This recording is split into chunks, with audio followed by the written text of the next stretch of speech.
ہمارا مسئلہ قرآن کی تفسیر یا قرآن کا ترجمہ نہیں ہے کہ کس کا پڑھنا چاہیے ہے کس کا نہیں پڑھنا چاہیے ہے. ہمارا مسئلہ یہ ہے کہ ہم نے قرآن کو سمجھنا کیسے ہے. کتنا فرق ہوگا تفسیروں میں، کتنا فرق ہوگا تراجم میں، کتنا فرق ہوگا. کوئی کسی کا لکھا ہوگا، کوئی کسی کا لکھا ہوگا، لفظ تھوڑے سے آگے پیچھے ہو جاتے ہیں، مفہوم تو وہی ہے. اللہ تعالیٰ کی آیات کو بدلا تو نہیں جا سکتا. خود سے خدا تک کتاب لکھنے کے بعد میں بے شمار لوگوں سے ملا، بہت سے لوگوں کے ساتھ میری فون پر بھی گفتگو ہوئی.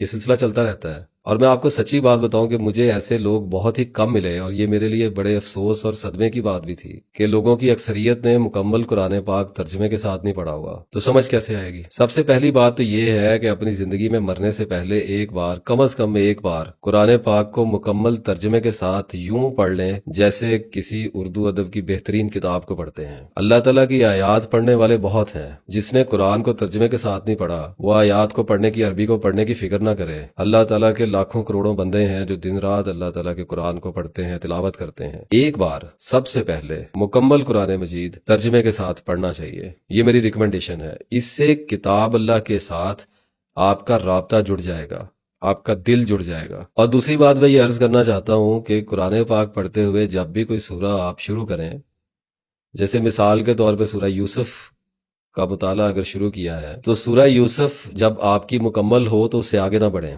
سورہ یوسف پر تحقیق کا آغاز کریں. فرعون کی ڈائنیسٹیز کو دیکھیں، پڑھیں، ویڈیوز دیکھیں، ڈاکومنٹریز دیکھیں، پیرامڈز کو سٹڈی کریں. اپنے پروفٹ حضرت یوسف علیہ السلام کی حیات مبارکہ کا مکمل مطالعہ کریں. مکمل ترین گہرائی اور جزیات کے ساتھ سورہ یوسف کو پڑھنے کی کوشش کریں، اس کے بارے میں جانیں. اور ایک وقت ایسا آپ پر آ جائے گا جب آپ کو سورہ یوسف کے بارے میں بہت سی معلومات ایسی حاصل ہوں گی جو اس سے پہلے نہیں تھیں. اس کے بعد سورہ یوسف کو دوبارہ پڑھ کے دیکھیے، اب آپ کو کیسی لگتی ہے.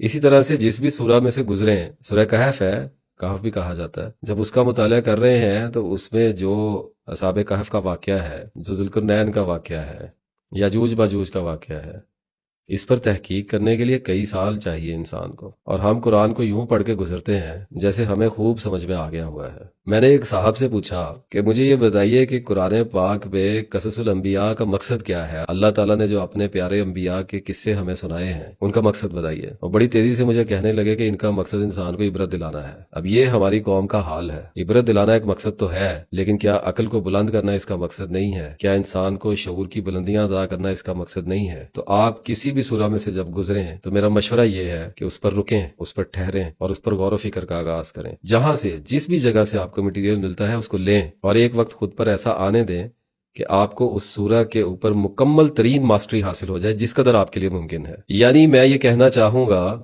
کہ ایک قرآن کا دور آپ کی زندگی میں ایسا گزرنا چاہیے جس میں کئی سال ہو جائیں اور قرآن آپ سے ختم نہ ہوتا ہو، اور ایک جہان حیرت آپ پر کھلتا ہی چلا جاتا ہو. اور میں اللہ کے فضل سے آپ کو لکھ کر دیتا ہوں کہ جب آپ اس قرآن کو ختم کرنے کے بعد بند کریں گے تو قرآن کیا ہے اس کے معنی آپ کے نزدیک بالکل بدل گئے ہوں گے.